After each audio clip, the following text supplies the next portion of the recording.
Assalamualaikum warahmatullahi wabarakatuh. Alhamdulillah, wassalatu wassalamu ala Rasulillah wa ala alihi wa sahbihi wa man wala. La ilaha illallah wahdahu la syarika lah wa asyhadu anna Muhammadan abduhu wa rasuluh alladzi la nabiyya ba'dahu. Amma ba'du. Ibu dan bapak sekalian, hadirin hadirat yang dimuliakan Allah Subhanahu wa taala.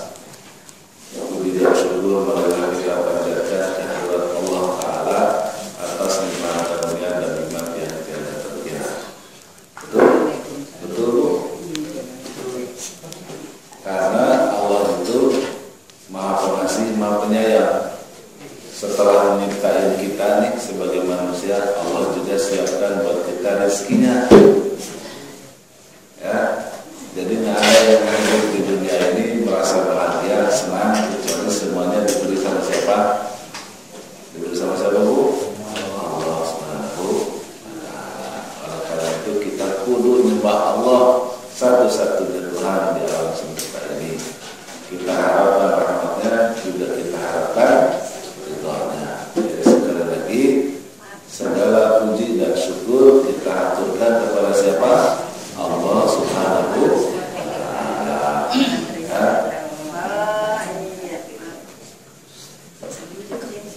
Silahkan isi tempat yang kosong, ya. Masa kecil silahkan dipandu. Salawat dan salam semoga Allah Subhanahu wa ta'ala secara limpahkan kepada baginda Rasulullah sallallahu alaihi wasallam, Nabi akhir zaman yang kita cintai. Kita cinta sama Rasulullah, cinta sama Rasulullah SAW. Bagaimana mencintai Rasulullah itu adalah dengan mengimaninya, mengikuti sunnahnya, mendakwahkan ajarannya, serta memperbanyak sholawat atasnya. Jadi kalau kita ingin mencintai Rasulullah, yang pertama apa tadi? Mengimaninya.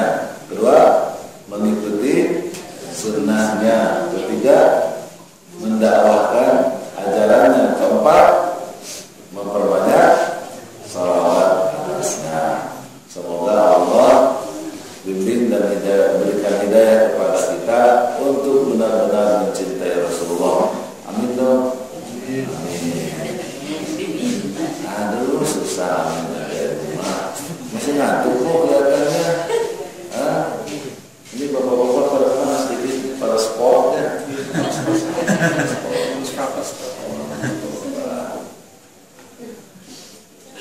Kita lanjutkan pelajaran surah Nabawiyah yang sudah kita rintis beberapa bulan yang lalu. Kita akan masuk pada fase di mana yaitu bercerita tentang kelahiran Muhammad sallallahu alaihi wasallam. Nabi Muhammad ini sebelumnya kita ceritakan tentang banyak hal ya. Nabi Muhammad ini dilahirkan pada tanggal 12 Rabiul Awal, hari Senin. Hari Senin. Nah, itu jatuh. Kita baru mulai, Pak. Hangat-hangat, subhanallah. Panas, Bu.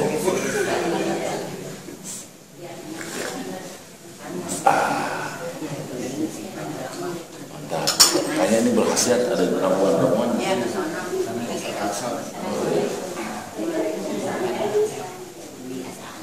Jadi Nabi Muhammad itu lahir tahun tanggal berapa? 12 Rabiul Awal tahun Gajah. Hari Senin.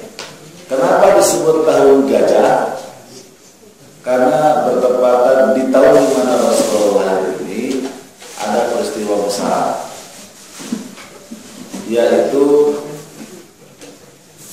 ada pasukan gajah yang datang ke Mekah ingin menghancurkan Ka'bah.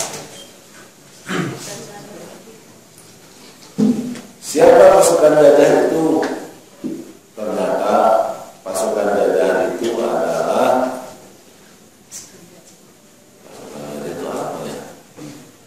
Jadi pasukan tentara dari Habasyah. Habasyah itu kalau sekarang Ethiopia.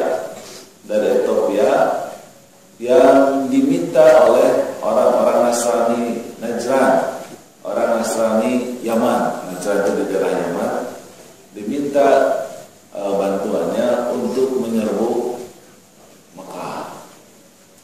Jadi gajahnya mah cuma satu, cuman pasukannya banyak. Gajahnya mah cuma satu, tapi gede banget. Ya, sifat si gajahnya itu.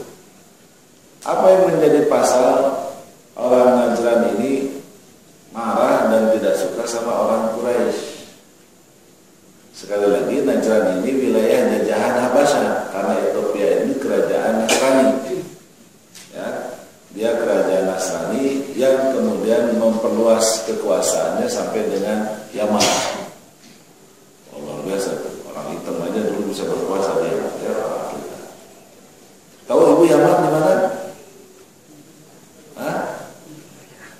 Sebelah Kukusan. Itu sering sawah. Yaman itu di Jazirah Arabia paling bawah, ya paling selatan, sebelah barat selatan itu apa? Barat daya ya. Jadi di barat daya. Jadi Jazirah Arabia itu tahu petanya, sebenarnya ada peta ya. Misalnya nggak ada peta. Nantilah dihadirkan peta. Ini Jazirah Arabia, paling bawahnya ini adalah Yaman.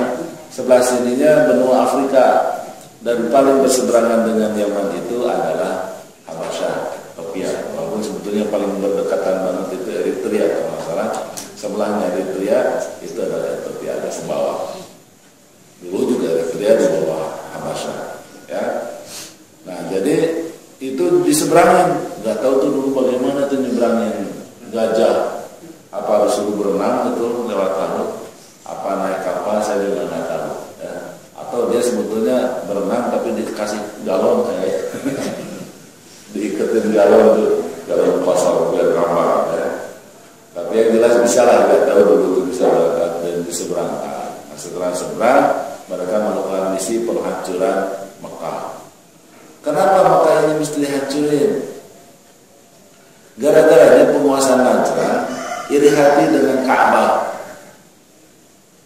Ini orang Baduy, orang Arab sederhana, terus punya Ka'bah. Ka'bah juga bangunan gubuk dari tanah begitu bagus aja. Tapi orang datang semuanya, dari utara, dari selatan, dari barat, timur, termasuk dari Yaman juga pada datang. Itu namanya ke Ka'bah. Ini di Ka'bah itu ngapain gitu aja orang tuh begitu. Sementara kita, kan sudah beragama, mereka orang Baduy, kita sudah beragama, kita Nasrani, kita orang hebat, kita bikin gereja yang megah agar orang Arab tuh lupa sama Ka'bah dan datang ke Yaman, ke Najran untuk berkunjung ke gereja. Dibangun gereja mewah dengan harapan orang pada datang. Tentu saja orang Quraisy ketawa ketiwi. Nah, katanya itu mau bikin apa aja jangan bakal laku. Ya alasannya tentu saja karena ini rumah Allah. Nenek moyang mereka juga berasal dari Quraisy. Ya kalau kita tarik terus sampai dengan nasabnya sampai dengan Ismail kan jadi di Quraisy lah, di Mekah. Jadi nggak mungkin lah. Ya walaupun ini sederhana, rumahnya nggak mewah, megah, Masjidil Haram, tetap orang bakal datang ke sini. Ya, terlebih lagi kan kepada Nabi Ibrahim dan Ismail itu kan ada perintah antahira baitiya tuqaifina wal atifina wal ruk'a sujud, ya, untuk selalu membersihkan, merawat begitu ya Ka'bah ini, untuk orang-orang yang tawaf, untuk orang-orang yang iktikaf, dan orang-orang yang rukuk sujud. Itu dari zaman Ibrahim Ismail dahulu, dan bertahun-tahun, beratus tahun, berabad-abad begitu yang terjadi. Sehingga nggak mungkin dalam orang Arab itu berpaling hati kemanapun. Gitu, pasti mau apa aja. Tak asal Quraisy. begitu gereja kan atas cerita Iwas Saif kan begitu. Mereka berdagang di musim panas ke atas, di musim dingin ke bawah. Ke musim panas itu ke utara, cari agar biar agak sejuk begitu. Musim dingin dia cari agak hangat, dia datang ke selatan, ke Yaman gitu ya. Begitu. Nah ketika ke Yaman itu waktu ada berita mana gereja itu katanya didatengin. Apa coba bu? Ini mohon maaf saya sebutin di masjidnya, diberakin sama orang Quraisy. Diberakin. Dasar Quraisy kan. Akhirnya marah itu orang-orang Najran. Mau lawan kagak berani. Pasti orang-orang Arab seluruh kabilah bersatu kira-kira begitu. Maka dia calling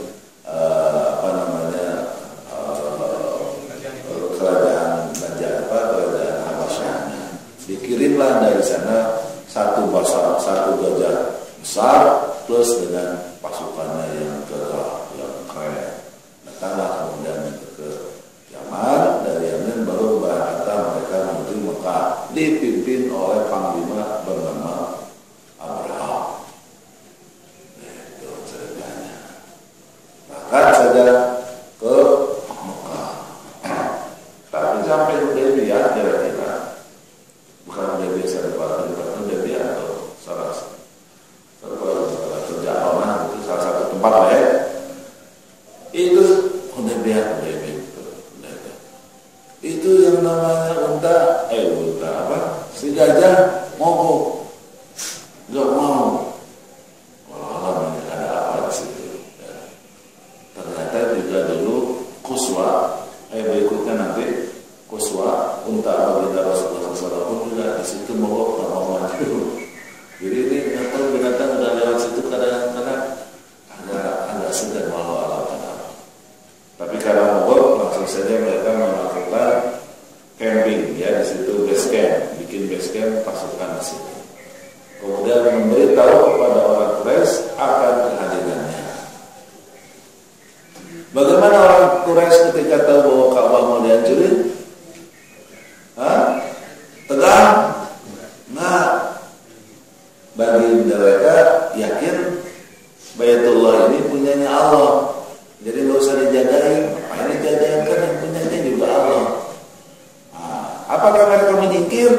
Menyingkir. Kalau tetap di dekat Ka'bah kan bahaya, bisa mati. Udah menyingkir. Tentu saja si Abraham bingung. Ini orang mau dihancurin ini Ka'bah, malah nyingkir. Bingung si Abraham. Jangan-jangan ini dimakan Batman ini.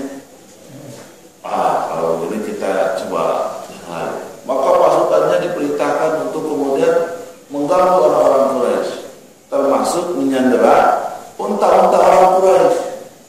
Dan unta yang paling banyak ketika itu dimiliki adalah punyanya Abu Thalib. Salah ratusan unta disandra oleh tentara ini. Bagaimana Abu Thalib ketika tahu bahwa untanya disandra? Marah nggak?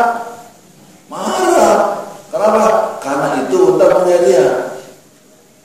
Datang dia ke si Abraham tadi. Abraham, enak aja lo ambil unta gua. Lu kan mau hancurin kamu, hancurin aja sono. Kenapa jadi urusan sama unta gua? Si Abraham semakin bingung. Ini orang pemimpin tidak bertanggung jawab. Ya? Yang jadi makanannya, yang jadi penghidupannya mau dihancurin, dibiarin. Sementara unta yang menjadi miliknya dia pertahankan. Mungkin yang namanya Abu Thalib siap mempertaruhkan jiwa raganya untuk mempertahankan unta-untanya. Tapi untuk Ka'bah, ditanya sama Abraham, lu ini gimana sih? Gua mau hancurin Ka'bah, lu lepas itu Ka'bah. Giliran unta, lu tahan-tahan. Lu ini gimana? Kata Abu Thalib, yang kacau mah lo, kan lo yang urusannya dengan Ka'bah, lo mah kagak urusan dengan Ka'bah. Ka'bah itu punya Allah. Saya mah di situ cuma cari makan doang. Kalau itulah Zam-Zam dan lain sebagainya. Selebihnya itu urusan Allah. Kalau mau hancurin aja sendiri, lo hadapin aja itu Allah punya. Kira-kira begitu. Akhirnya untanya dibalikin lagi. Ya karena memang bukan urusannya, kan dia mau ke situ bukan mencari unta. Akhirnya kemudian pasukan itu dipersiapkan isinya adalah itu. Apa yang kemudian terjadi? Ternyata Allah Subhanahu wa taala tidak ridho. Rumahnya dihancurin sama si Abraham dengan pasukan bergaya. Akhirnya apa, Bu? Mengutus burung ababil. Ya, tiba-tiba burung. Nggak tahu berapa dan kemudian di paruh burung itu bawa sijil. Sijil ini bola api yang dibawa dari neraka. Diturunin, Bu. Hanya kemudian tak tersisa dari seluruh pasukan itu, termasuk dengan gajah-gajahnya, itu tewas. Ya, bisa dibayangin ya, api yang bisa dibayangin kertas gitu, kemudian kita timpukin dengan sedikit bara api, itu nanti kertas itu kan jadi kebakar ya, kebakar yang tadinya sedubleng begitu, itu lama-lama hilang, kemudian musnah semuanya jadi arang ya, menjadi gosong gitu, hitam dan seterusnya. Kira-kira begitulah situasi orang-orang Abraha, tak satu pun selamat, semuanya kena dengan sijil itu dari bola api dari mana, dari neraka itu, sampai dilumat habis seperti daun yang dimakan ular. Kebayangnya kalau menurut saya sih bukan daun ya, kalau kebayang itu kertas gitu, dikasih bara percikan kembang api misalnya, itu akan menghitam, habis semuanya. Selamatlah Ka'bah dari serangan siapa tadi? Abraham. Nah, di tahun itulah maka kemudian baginda Rasulullah SAW lahir, yaitu tadi tepatnya tanggal 12 Rabiul Awal. Ya, kenapa disebut tahun gajah? Sekali lagi karena di tahun itu ada peristiwa besar di mana Abraham dengan seluruh pasukan yang begitu banyak dari Habasyah datang ke Yaman, ke Najran, bersama Najran, kemudian menyerang Ka'bah, tetapi kemudian gagal, digagalkan oleh Allah Subhanahu wa taala. Dan itu sekali lagi diabadikan di surat apa? Fatih. Kamu katakan nama kamu Fatih ya? Nama kamu siapa? Fatih. Apa surat Fatih? Wah, gimana? Alhamdulillah, bismillah. Lanjut. Bismillahirrahmanirrahim. Alam tarau kaifa fa'ala rabbuka? Tidakkah kalian perhatikan apa yang diperbuat oleh pasukan gajah? Terus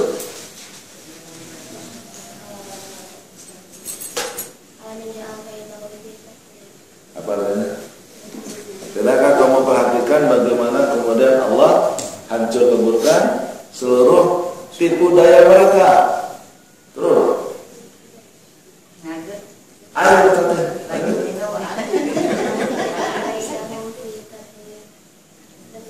Terus oh, itu ada nama bapak kamu sih. Wa arsala alaihim tayran ababil. Kemudian Allah utus burung-burung ababil. Tuh. Dan kemudian itu burung-burung melempari itu semua orang-orang yang ada di situ, para pasukan itu, dengan bola api dari neraka. Terus dan Allah jadikan mereka seperti daun dimakan ular. Ya. Dan kejahatan Abraha ini digambarkan di masa modern sekarang ini seperti kejahatan orang Israel mencaplok Palestina. Ya. Maka kemudian Allah melindungi bangsa Palestina oleh burung ababil. Ya. Lalu ababil yang dimaksud adalah pasukan Hamas, ya, pasukan Hamas.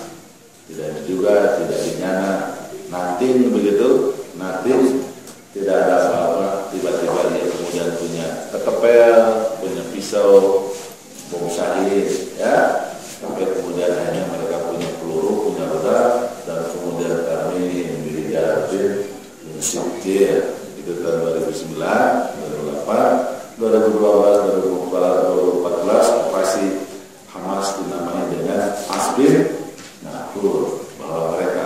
seluruh Palestina untuk menguasainya kembali dan menembakkan rudal-rudal dari Gaza sampai ke beberapa wilayah, Haifa, ke Bir Sar'ah, ya, ke Jaffa, ke Tel Aviv, ya, di daerah Tel Aviv, di pinggiran Tel Aviv, ke beberapa markas militer mereka itu sampai, dan itu tidak diduga sebelumnya oleh orang-orang Israel.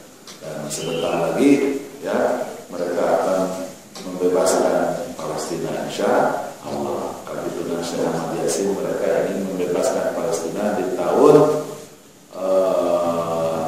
2018, tidak tahu lagi.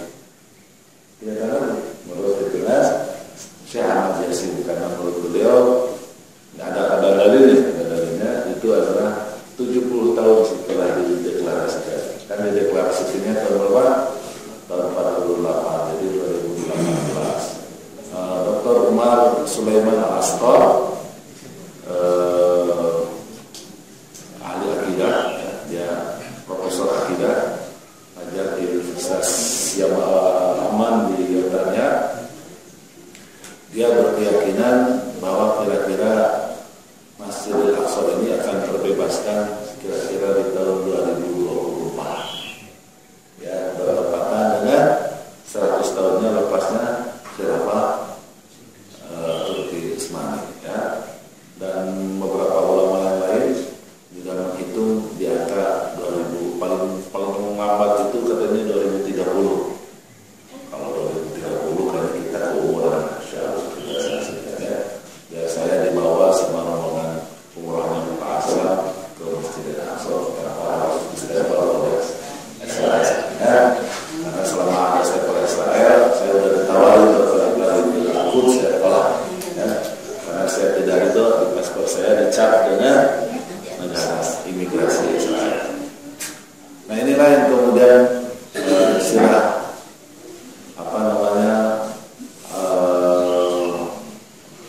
tahun gajah ini diimajinasikan oleh saudara-saudara kita di Hamas sebagai bentuk penyerangan terhadap Israel. Karena Israel itu kan dianggapnya besar, punya segala macam, punya ratusan nuklir,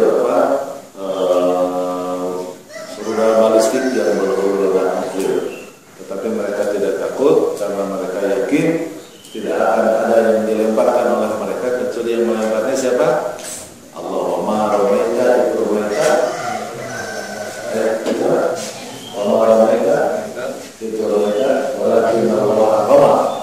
Tidak ada yang dilemparkan senjata apapun yang dilemparkan oleh Hamas kepada orang Israel itu dari tangan mereka, tetapi sesungguhnya Allah yang melemparkannya. Karena Allah yang melemparkannya, maka itu berarti sama dengan burung ababil warsa alintaran ababil tanmihim, ya,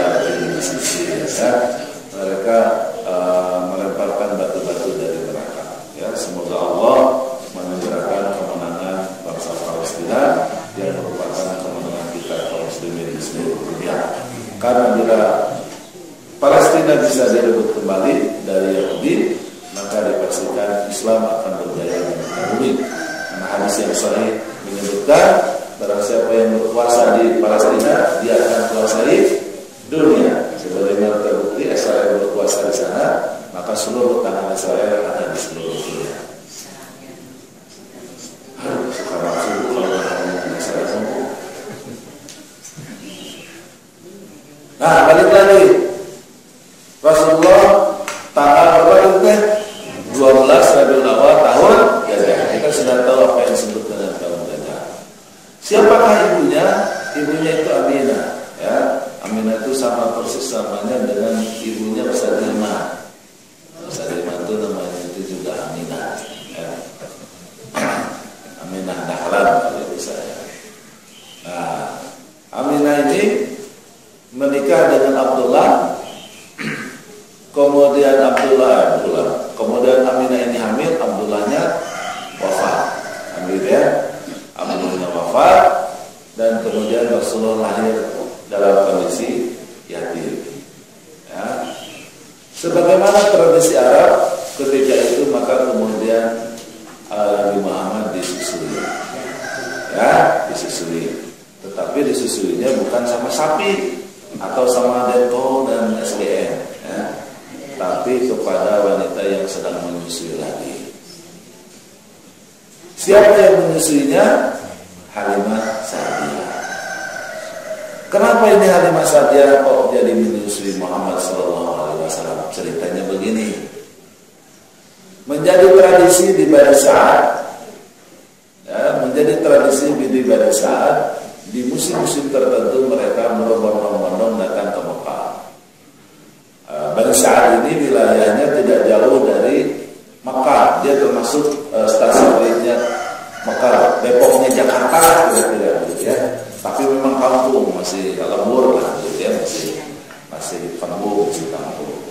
Nah, di musim-musim tertentu, terutama dalam ketika sulit ekonomi, ya, paceklik, ya, kering gitu ya, tanaman nggak ada yang ini apa segala macam, maka mereka berangkat ke sana. Laki-lakinya nguli, ya, laki-lakinya jadi kuli pasar dan lain sebagainya, maka para perempuannya biasanya menjajakan susunya, ya, untuk disusukan kepada anak-anak Quraisy ketika itu. Ya, namanya juga rombongan. Tentu saja kemudian yang punya bayi semuanya menjadi konsumen. Ini yang sehat, yang montok gitu ya, dapat upahnya sekian, misal terus saja sampai seluruh wanita yang menyusui itu dapat jatah, dapat bayinya, dan kemudian mereka pulang menyusui bayi itu. Terakhir setelah semuanya dapat, yang belum dapat tinggal Halimah. Kenapa Halimah itu nggak diminati oleh wanita-wanita atau para ibu-ibu? Dikira karena Halimah kurus.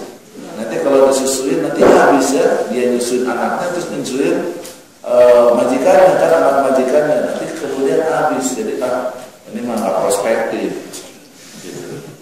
Sehingga kemudian nggak laku. Tapi terus saja dijajakan sampai kemudian akhirnya dia diskon. Diskon, bayarannya 50% diskon.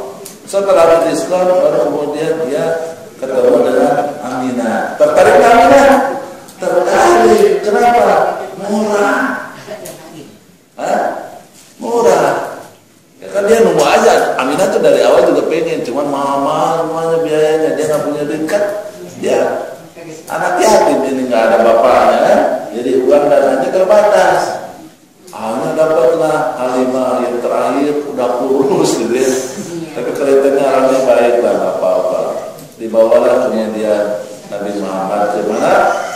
Ke kampungnya di Bani Sa'idah, ya. Akhirnya dibawa ke Bani Sa'idah, disusui. Apa yang terjadi? Ternyata Muhammad ini mendatangkan keberkahan.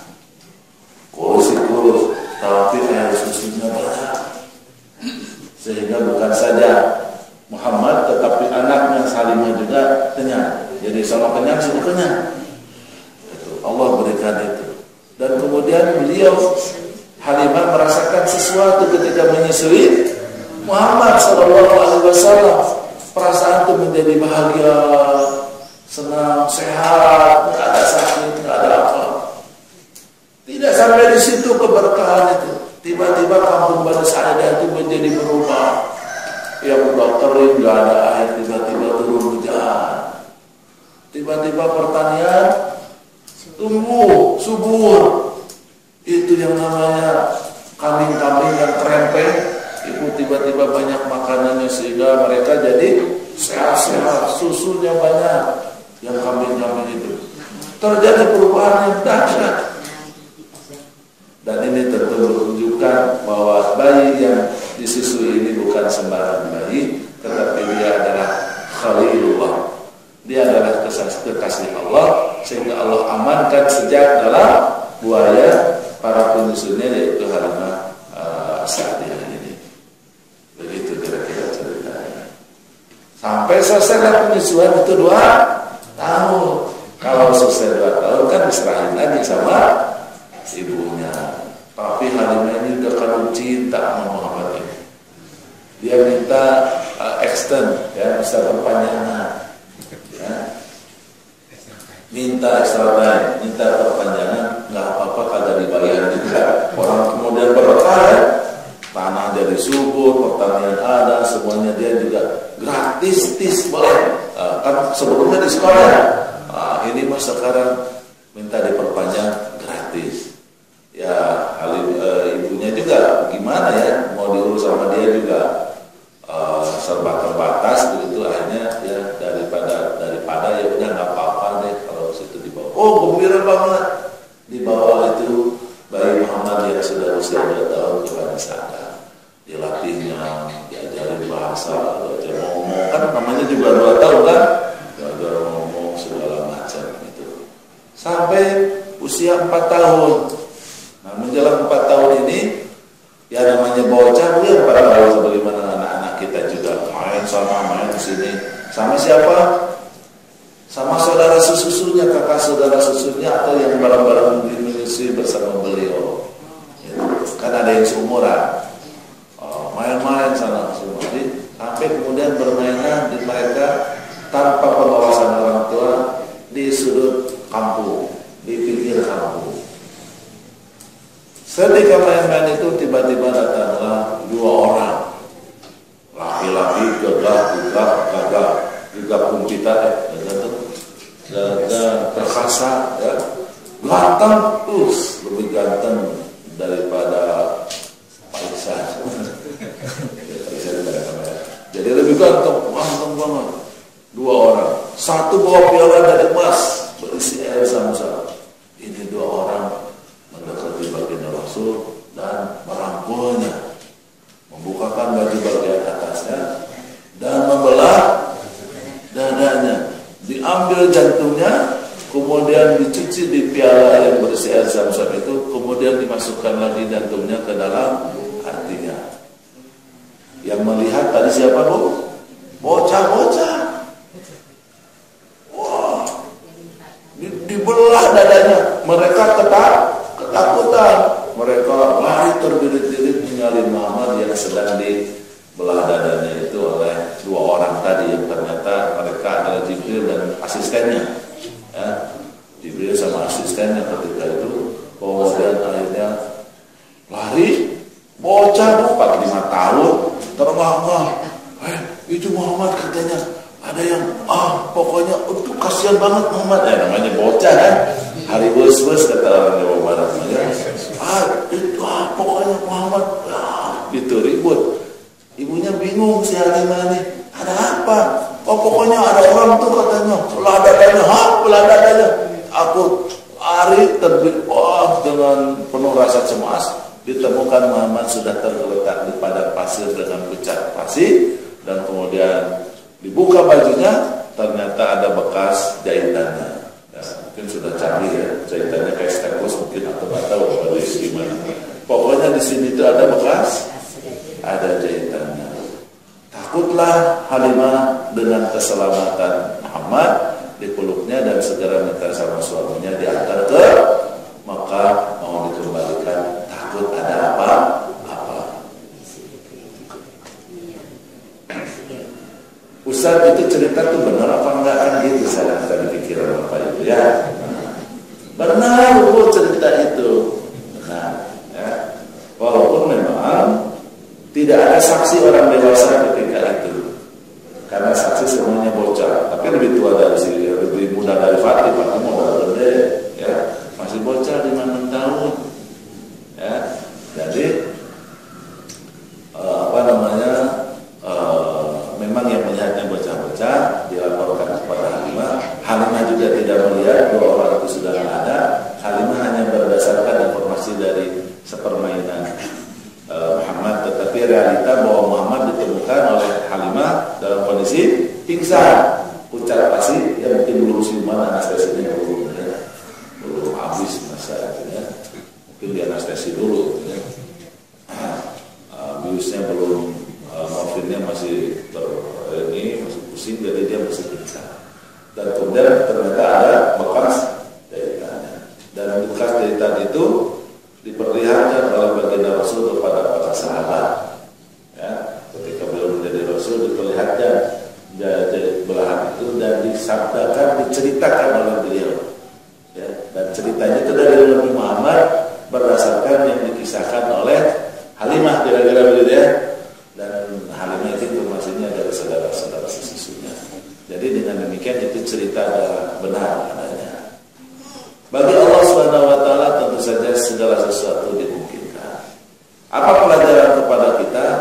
bukan karena Allah kurang kuasa, Allah nggak yakin sama ciptaannya, bukan. Tetapi ini merupakan simbol, ya, atas persiapan Muhammad SAW kelak di saat dewasa menjadi nabi. Jadi jiwanya dibersihkan secara fisik. Belum lagi kan itu namanya jantung yang diambil, qalb, ya, qalb itu ya jantung. Nah, jantung ini harus sangat kuat karena Nabi Muhammad nanti akan mendapatkan beban yang sangat berat, ya. Jangankan ya kita lah sebagai manusia itu kan hati ini sangat, jantung ini sangat berpengaruh, ya. Coba aja ibu-ibu yang masih muda, ya, keceritakan suaminya kawin lagi, yang kena itu apa? Jantung. Berdebar-debar gitu. Dan itulah peredaran darah menjadi tidak normal. Jadi saya nanti naste, tahu naste? Panas betul, ya. Karena panas betul itu. Naste itu apa bahasa Indonesianya? Asam lambung meningkat, ya. Asam lambung meningkat. Dan asam lambung meningkat ini bila kemudian bersentuhan dengan darah, itu akan menyebabkan adanya gangguan enzim pada darah. Kalau gangguan enzim pada darah ini itu mempengaruhi peredaran, kualitas darah yang beredar itu tidak bagus, tidak lancar. Terutama kalau kemudian banyak kolesterol, udah itu bisa bahaya, bisa nyempit, bisa serangan jantung. Ya, makanya ibu-ibu yang bapak-bapak ini jangan kawin lagi daripada istri-istri kita nanti pada kena serangan jantung. Bapak-bapak juga begitu, terutama bila suami istri yang dominannya itu istrinya. Kalau istri dominan, ya, istri dominan itu biasanya suaminya kena serangan jantung, ya, mau melawan kagak berani, gitu ya. Jadi aja dipendam, jadi aja jantung, berbahaya. Makanya jadi istri jangan dominan, Bu, ya, sama suami. Ya. Pokoknya jantung ini punya peran yang penting. Sampai kemudian Rasulullah mengatakan bahwa ala inna fil jasadi mudghah, ya, sesungguhnya pada jasad kita ada segumpal darah. Idza salaha sa'iru jasadi. Kalau dia bagus, sehat, maka sehat seluruh tubuh, organ tubuhnya. Wa idza fasadat, jika si jantung itu rusak, maka fasadat sa'iru jasadi, maka seluruh tubuhnya juga akan sakit. Oleh karena itu jantung ini harus dirawat, harus dijaga. Kalau suami ibu masih merokok, harus berhenti. Karena merokok itu membunuh. Dan pembunuhan rokok terhadap seseorang itu yang pertama, yang paling ditarget itu adalah jantung, ya. Karena paru-paru tidak berkualitas, sementara paru-paru itu adalah suplai terhadap oksigen darah akhirnya tidak beroksigen maksimal, ini merusak jantung, ya. Jadi apapun yang menyebabkan hal-hal yang merusak jantung ini harus dihindarkan oleh kita semuanya, karena dia memiliki peranan penting.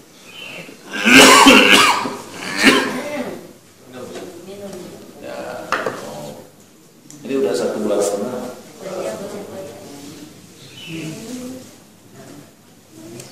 Banyak dosanya kali, bukan semua obat dan dosanya belum terampuni sama Allah, istighfarnya kurang. Nah, jadi itu sekali lagi pembelahan dada itu adalah simbol bahwa secara fisik Nabi Muhammad jiwanya dibersihkan, karena dia nanti akan mendapatkan beban yang sangat berat, ya, beban hidup yang sangat berat. Hal yang lain juga kenapa harus siapkan secara fisik jantungnya tersebut, karena beliau ditakdirkan Allah Subhanahu wa taala akan terbang menembus 7 langit, menembus atmosfer dalam peristiwa Isra dan Mi'raj. Oleh karena itu memang harus disiapkan, karena ketika naik ke atas akan kurang oksigen, akan sesak dadanya, ya. Sebagaimana firman Allah bagaimana di surat apa ya? Waman yassara sadrahu lil Islam yas'adu waman yassara sadrahu lil Islam bagaimana saya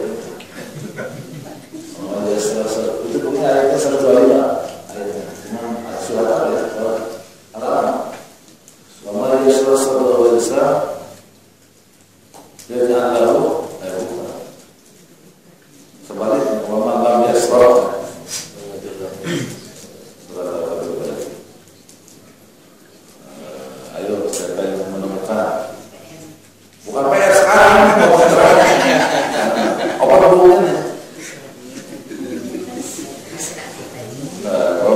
Waman yasrah sadrul Islam wa man yurid ayyudillahu yaj'al lahu sadrahu dayyqan ka'annahu yas'adu ila as-sama. Barang siapa yang dibukakan, lapangkan hatinya oleh Islam, maka dia akan menerima Islam dengan leluasa, jadi tenang, santai. Tetapi kalau Allah sesatkan dia, tidak dilapangkan dengan Islam, tetapi Allah sesatkan dia, Allah akan jadikan hatinya itu dayyqan, si qalbunya itu sempit, ka'annahu yas'adu ila as-sama, seperti jadi angkat ke langit. Kenapa diangkat ke langit jadi sesat dadanya? Karena kadar oksigen berkurang. Nah, ini Nabi Muhammad disiapin karena dia akan menghadapi perjalanan Isra dan Mi'raj. Ya. Itulah belah dada. Akhirnya kemudian di usia 4 tahun baginda Rasulullah SAW dikembalikan kepada tadi siapa? Kakek? Bukan, kembalikan kepada ibunya yang bernama Aminah. Akhirnya diuruslah, dipeliharalah langsung oleh sang ibu. Ya, sampai usia 6 tahun. Ya, ketika menjelang usia 6 tahun, ibunya ini karena banyak kerabat di Yathrib dan kemudian juga suaminya juga meninggalnya di Yathrib, maka kemudian dia berangkat ke Yathrib untuk berziarah ke kuburan suaminya dan dibawa si bocahnya Muhammad usia 6 tahun tadi dibawa ke sana. Ya, di situ beberapa minggu, beberapa bulan setelah seluruh urusannya kangen-kangen dengan keluarganya selesai, maka Aminah memutuskan untuk pulang ke Mekah. Pulanglah dia ke Mekah. Hanya sayang di perjalanan dia menderita sakit, walau alam sakitnya apa ya? Apakah sakitnya itu apa? Nggak tahu saya juga. Tapi semakin parah, ya, karena jauh dari rumah sakit, jadi nggak bisa dikirim ke UGD. Ya, hanya di perjalanan lah kemudian wafat. Dan tempat wafatnya itu daerah yang disebut dengan Abwa. Ya, wafatlah di Abwa. Selanjutnya Muhammad dibawa sama pembantunya, pembantu istrinya, pembantu ibunya, siapa lupa lagi namanya, dan dia dalam kondisi masalah bukan semua masalah mana gitu ya, ceritanya panjang ya. Masalah bukan hari ini kita bahas masalah. Pokoknya ada lah pembantunya seorang perempuan, kalau masalah itu laki-laki. Kemudian akhirnya diserahkan kepada kakeknya Abdul Muttalib. Tentu kakeknya begitu sayang, ya, karena kakeknya ini juga punya sejarah dengan Muhammad ini. Jadi kakeknya itu tokoh keren, tokoh penting di Quraisy, tokoh penting di Quraisy. Karena tokoh tentu saja jaim. Zaman dulu ini ceritanya ya. Sekarang aja banyak yang jaim, apalagi bayar 15 sama dengan dia jaim. Jadi dia itu kalau kumpul sama anak-anaknya, dia ada di singgah sana gitu, anak-anaknya harus hormat semuanya kepada dia. Dan tidak boleh di majlis dia di mana duduk ada anak-anak berkeliaran, nggak boleh. Itu bisa digambar sama dia. Kalau ada bocah kecil-kecil bisa digambar. Nah, kita tahu bahwa Muhammad itu ya sering juga kembali ketemu ibunya itu sering. Ya, jangan dikira Muhammad diasingkan, ya kasihan banget, enggak. Ya, mungkin seminggu sekali, sebulan 2 kali gitu ya. Itu sama Halimah dibawa ke ibunya. Nah, selesai rindu sama ibunya, pulang lagi, dibawa lagi. Satu saat dulu waktu masih merangkak usia berapa tahun, Bu? Setahunan lah ya. Usia berangkat setahunan, itu Mama senang liburan di pesantren kan. Kalau libur dari pesantren di Halimah ya, itu dibawa sama ibunya di kumpulan kakeknya. Kan dia perempuan, dan perempuannya kan dia bukan dari keluarganya Abdul Muttalib, dia kan cuma istrinya Abdullah. Jadi maka dilepaslah siapa Muhammad itu di majlis kumpulan itu. Tahu karena namanya juga bocah ya, merangkak terus mendekati Abdul Muttalib. Terus mendekat, kan kalau bayi yang lain mendekat, ada bapaknya, ada kakaknya, ya, mendekat nggak ada yang ambil. Kenapa? Lah bapaknya kagak ada. Pas udah dekat banget, baru sadar yang lain paman-paman Nabi Muhammad. Wah, langsung bangkit ingin menyelamatkan Muhammad. Karena itu udah kalau udah dekat, udah sejangkauan tangan itu pasti digampar, ya, digampar sama Abdul Muttalib.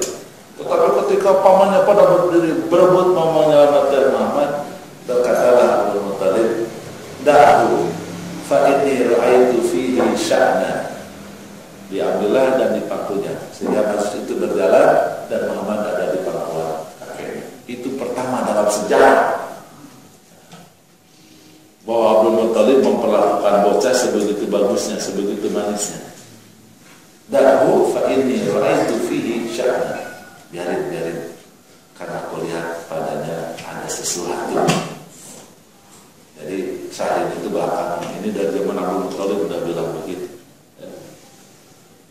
Karena sesungguhnya aku melihat padanya sesuatu sya'na yang aku yakin ini anak kelak akan memimpin bangsa Arab.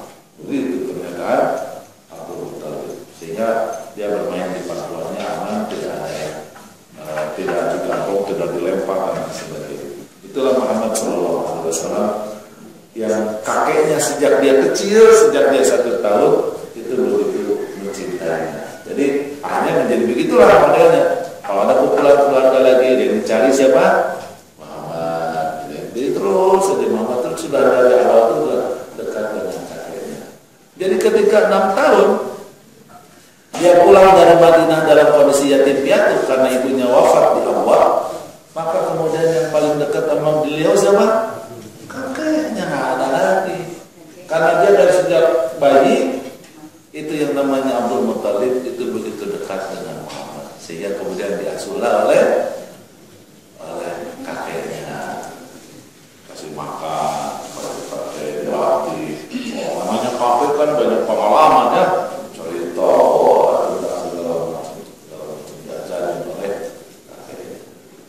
Juga kakek-kakek biasa di mana-mana juga bau sempat meninggalnya. Ya, nenek-nenek juga begitu. Alhamdulillah. Ini bapak-bapak yang muda jangan pada ketawa lagi juga tua sendiri. Kita soal masih cantik-cantik ibu muda. Nanti mah peros. Bapak juga sekarang gagal bisa ikut mukhayar keren. Nanti mau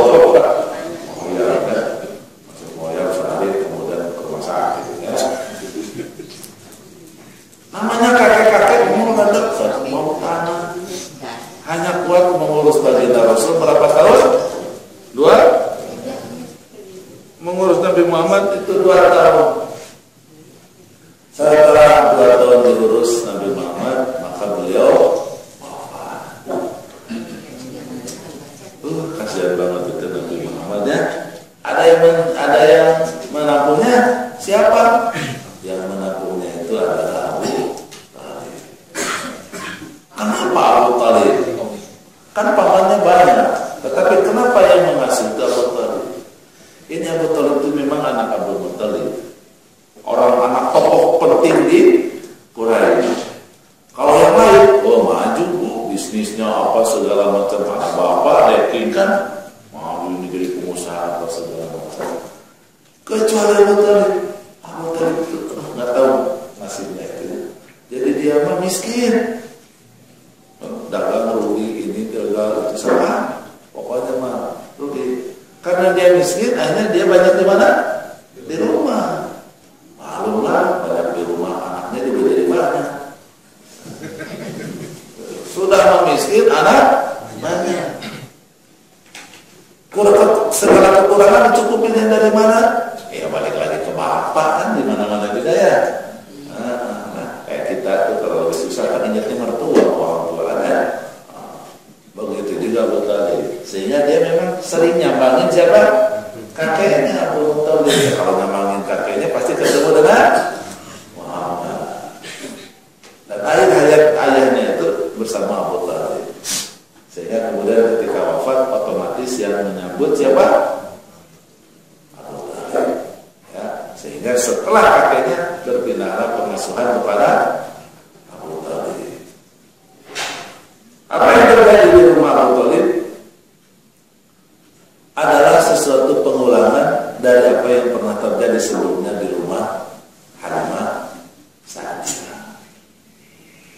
rezeki lancar, alhamdulillah. Makanan selalu tersedia. Anak-anak yang begitu banyak yang tadinya kurus-kurus pada sehat, pada gemuk-gemuk. Yang tadinya perempuan bayangin, dia miskin, andalannya udah meninggal, coba bayangin ya. Miskin, andalannya meninggal. Kan harusnya semakin miskin ya, semakin susah. Maklum kan, ya, kalau sudah usia 35 tahun masih miskin itu biasanya selain memang ada sesuatu dari Allah Subhanahu wa taala, nggak ada ceritanya orang sukses dimulai dari 40 tahun itu nggak ada dalam bisnis, dalam usaha. Namanya sukses itu 40 tahun itu sukses karena sudah dirintis dari usia 20-an. Kalau kita dirintis hidup dari 20-an, insya Allah 40 tahun itu sukses. Kalau sampai 40 tahun belum dapat apa-apa, itu alamat tidak akan pernah sukses seumur hidup. Kecuali yang Allah berikan rahmat dan kasih sayang. Ketika seseorang itu mampu melakukan move on dengan sungguh-sungguh. Kok umumnya begitu? Bayangin, andalan dia malah wafat, nggak bisa ngandalin siapa-siapa. Sementara dia beban bertambah, harus ngurus anaknya plus Muhammad. Secara logika nggak mungkin, tapi Allah berikan sesuatu kepada Abu Talib sehingga kemudian keberkahan meliputi rumahnya. Makanan selalu tersedia, bisnis selalu dimudahkan, anak-anak terus pada sehat, pada montok, pada pintar-pintar, pintar-pintar ya, anak-anaknya itu ya, anak-anaknya Abu Talib. Malah luar biasa dalam sebuah riwayat, Abu Talib ini kawin lagi, serius, dia nikah lagi. Makanya dia punya anak kecil. Nabi Muhammad udah dewasa, dia punya anak kecil. Nabi Muhammad udah dewasa, dia punya anak kecil namanya Ali. Ada Hani, ada Muhani, ada Ja'far. Itu kan dari istri sekian. Saking berkahnya rumah Abu Talib.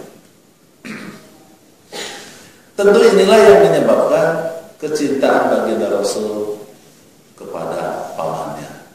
Saat dia yatim piatu, saat dia yatim, kemudian yatim piatu, kemudian diasuh kakeknya, belum sempat genap diasuh mendapat, sudah kehilangan figur ayah lah ya, fatherless lah begitu kira-kira kalau bahasa sekarang. Dia menemukan figur ayah itu ada pada Abu Talib, dan itu berlanjut sampai dengan usia dewasanya. Sehingga kecintaan Muhammad kepada Abu Talib itu sama dengan seluruh anak kandung kepada ayahnya, ya, karena dia selamat hidupnya salah satunya karena Abu Talib. Dan ini diabadikan di dalam Al-Quran di surat Ad-Duha. Alam yajidka yatiman fa'awa. Bukankah Allah temukan kau dalam kondisi yatim? Allah takdirkan semua tangan merangkulmu, dari mulai Halimah, kemudian ibunya, kakeknya, dan sampai pamannya, walaupun ayahnya sudah tidak ada sebelum beliau lahir. Ya, alam yajidka yatiman fa'awa. Maka sekali lagi kecintaan beliau ya kepada Abu Talib itu tidak terbatas. Apakah Abu Talib mencintainya? Oh, sangat, ya, banget mencintainya. Kenapa? Karena ia terselamatkan dari kenestapaan hidup, dari kemiskinan yang mendera, gara-gara kehadiran Muhammad yang mendatangkan berkah. Nah, ini tentu saja pelajarannya kepada kita, ya, bahwa anak yang terlahir itu jangan kewajiban orang tua kepada anaknya yang pertama adalah merindukan kehadirannya. Oleh karena itu kita harus pahami dan yakini setiap anak yang terlahir untuk kita dari Allah adalah berkah untuk kita. Bila itu yang kemudian diyakininya, insya Allah hidup akan berkecukupan. Tetapi kalau kemudian kita lihat pandang anak itu menjadi beban untuk kita, insya Allah hidup kita akan terbebani selama-lamanya. Makanya kalau dipasang kontrasepsi, Bu ya, kalau jadi hamil jangan sedih, ya, jangan sedih. Ada tuh muridnya istri saya datang ke pengajian itu cemberut aja, nggak senang. Biasanya ini awalnya riang banget biasanya. Kalau datang cemberut saja. Terus ditanya sama istri saya, kenapa kamu cemberut? Ini nih hamil. Kenapa hamil, lupa minum pel. Cemberut nggak boleh. Ya. Jadi kehamilan itu harus kemudian kita banggakan. Kita harus senang. Makanya di dalam Islam hubungan intim suami istri, ya, Surah Al-Baqarah 187. Fal'ana basyiruhunna, lanjutannya apa? Wabtaghu ma kataballahu lakum. Maka harapkanlah takdir terbaik bila kemudian dengan hubungan intim tersebut terjadi kehamilan. Oleh karena itu ini harus dan diyakini bahwa anak itu adalah amanah, adalah anugerah, adalah berkah untuk kita semuanya. Bila itu yang diyakininya, maka insya Allah. Ya namanya juga manusia, Allah ciptakan sesuka dia, Allah yang maha penciptanya. Ada yang ganteng, ya. Kita kan kadang bingung lihat anak, gua ganteng, bini gua cantik, ini anak kok begini, ya.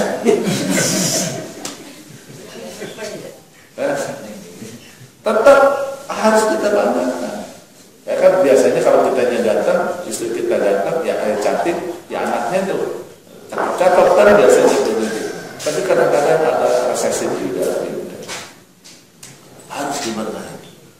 Itu baru tampilan. Belum lagi ini anaknya sakit-sakitan. Ya. Biasanya kemudian kita tidak sabar. Ya. Hanya kemudian kita ambil jalan pintas. Datang ke pun biasanya nanti ada seremonial apa ganti nama. Oh ini mah keberatan nama-nama. Ini Fatih keberatan nih Fatih ini. Nanti aja dengan Fatih atau apa pecundang aja sebenarnya. Nggak boleh. Ya. Dirayakan dengan bubur merah, bubur putih dan seterusnya. Nggak ya. Oh nyebut bubur jadi lapar nih. Oh iya saya ada janjian sama istri saya 7:30 tukang bubur. Jamnya udah benar. Ya. Nah, kita benar. Udah 15 nih. Ya 6:15. Jadi kita sampai tukang bubur ya. Jadi itulah harus dipahami bahwa yang namanya anak itu adalah berkah. Jangan sekali kemudian kita merasa kita jadi rugi, jadi apa gara-gara anak. Terus anak itu jadi beban. Dan ini dosa besar. Makanya kata Rasulullah ketika ditanya oleh Ibnu Mas'ud, ayyudzan bi a'zam. Dosa apa sih yang paling besar? Kata Rasulullah, antaj'ala lillahi niddan wa huwa khalaqak. Kau jadikan Allah sekutu, kau jadikan sekutu bagi Allah setelah kamu tahu Allah sebagai pencipta. Itu dosa terbesar. Itu maksudnya lagi itu ma'ai, apalagi dan Rasulullah mengatakan antaqtula waladaka khasyata ayyakula ma. Kau bunuh itu anakmu karena kau takut yang ngerecokin kamu, ngurangin jatah makanmu. Mana yang hati-hati ya. Ustaz gimana dok? Rumah saya kamarnya cuma 2, kalau anaknya banyak bagaimana? Tenang, nanti ada kamar yang lebih. Tapi kalau kemudian dia nyesel, kenapa kita bikin banyak ya? Rumah cuma segini. Nyesel aja. Itu maka seumur-umurnya kamarnya nggak bakalan nambah. Ya. Bisa nambah